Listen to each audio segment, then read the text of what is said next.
Right down the steps for Lewis structure. ये मेरे steps है, ठीक है, this is not given in the text book. So steps in Lewis structure, अभी आप लोग ही मुझे बताओगे लेवी स्ट्रक्चर के स्टेप्स।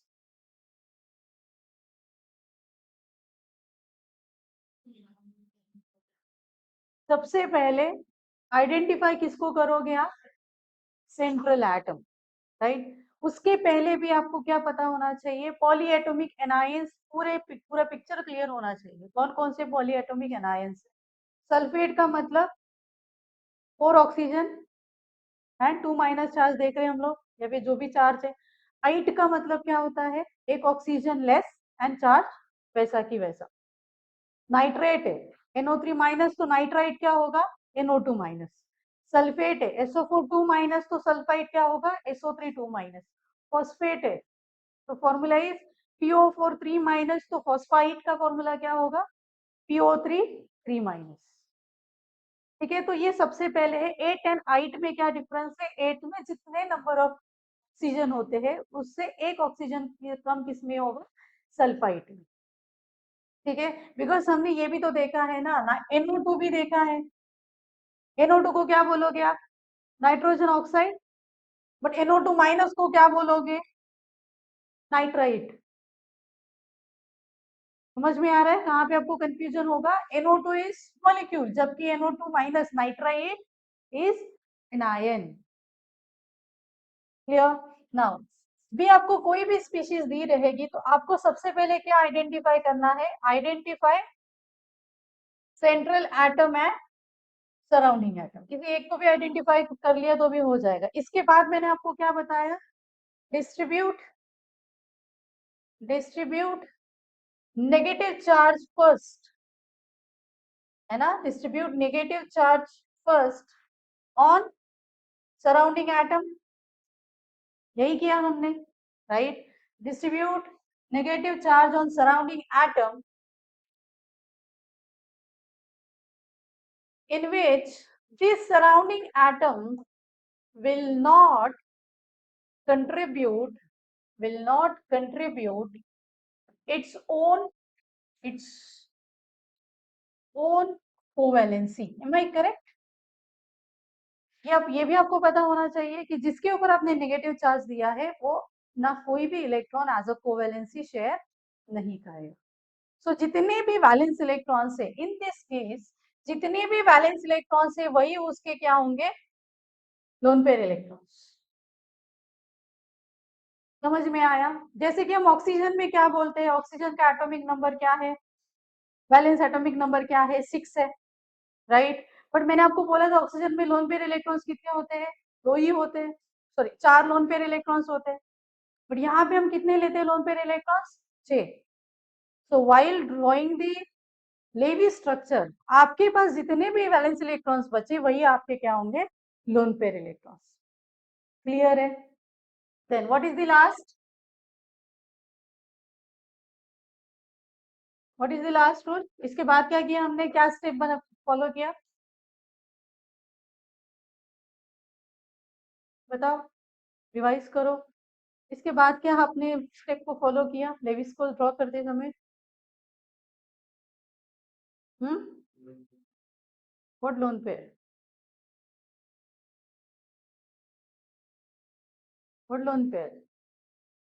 नेगेटिव चार्ज को डिस्ट्रीब्यूट किया ना, उसके बाद क्या देखोगे आप? बॉन्डिंग ना, bonding through central atom, bonding through central atom to the surrounding atom using covalency of central atom। ठीक है, आपको कैसे पता चलेगा बॉन्डिंग कैसे करना है? By using the covalency of central atom and the number of surrounding atoms. ठीक है, and the number of surrounding atoms.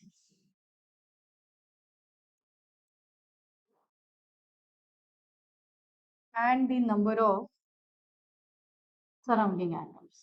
ठीक है, what is the rule number 4? check Levy structure is correct or not. How you will check this? Correct है या नहीं? Bye octet rule ना, सबका octet rule अगर कंप्लीट है तो आपका जो लेवी स्ट्रक्चर आपने बनाया वो सही है।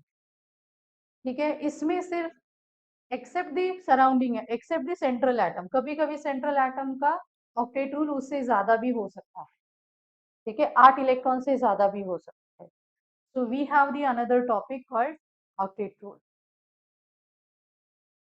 सो whenever we will do the mind map thing, तो वहां पे आपके लेवी स्ट्रक्चर में सिर्फ यही पॉइंट आएंगे, इतना ही पॉइंट लिखोगे लेवी स्ट्रक्चर में एकदम स्टार्टिंग से। फोसेल थियरी, एक फोसेल थियरी एंड लेविस का मैंने बताया। लेविस इज इलेक्ट्रॉनिक कोवेलेंसी वगैरह बताता है, फोसेल इज केमिकल बॉन्डिंग बताता है, आयनिक होगा या फिर इलेक्ट्रोवैलेंट होगा। उसके बाद Lewis structure, single double triple, उसके बाद पॉलीएटॉमिक एनायंस, ये सबके लिए आपको ये रूल्स पढ़ने हैं।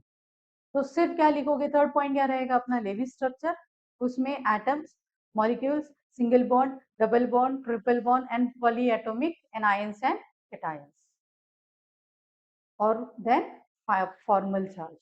ठीक है, दोनों भी एक दूसरे से क्या है, कनेक्टेड है। नाउ हेलो करे हो गया? ठीक है, अभी मुझे बताओ इस थियरी से आप क्या समझे, what you understand from the Lewis theory, क्या समझे आप, what is your learning from this theory? Lewis theory से आपका क्या लर्निंग है बताओ। ये Sagar, this is important.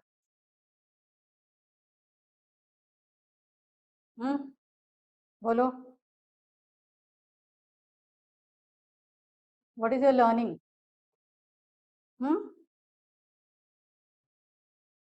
What we studied in the Lewis structure? ये सबसे पहले हमने क्या सोचा, क्या समझा, distribution of positive charge and negative charge. Negative charge is on the surrounding and positive charge on the central. तीसरा हमने क्या समझा, inertness of the molecule.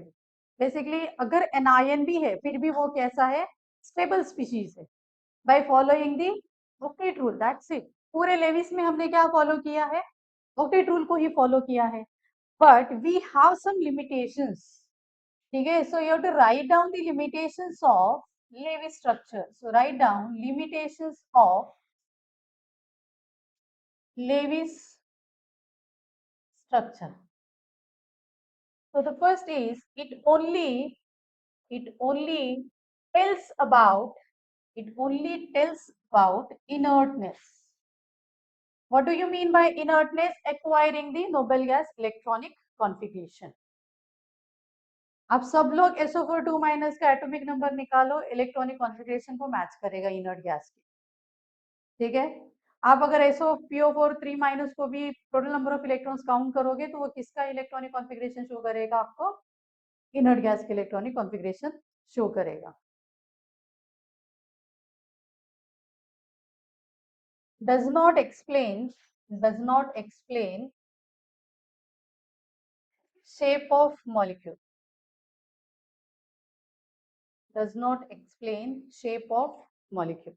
Bas, that's it. There are only two main limitations of the Lewis structure. So we will go for the next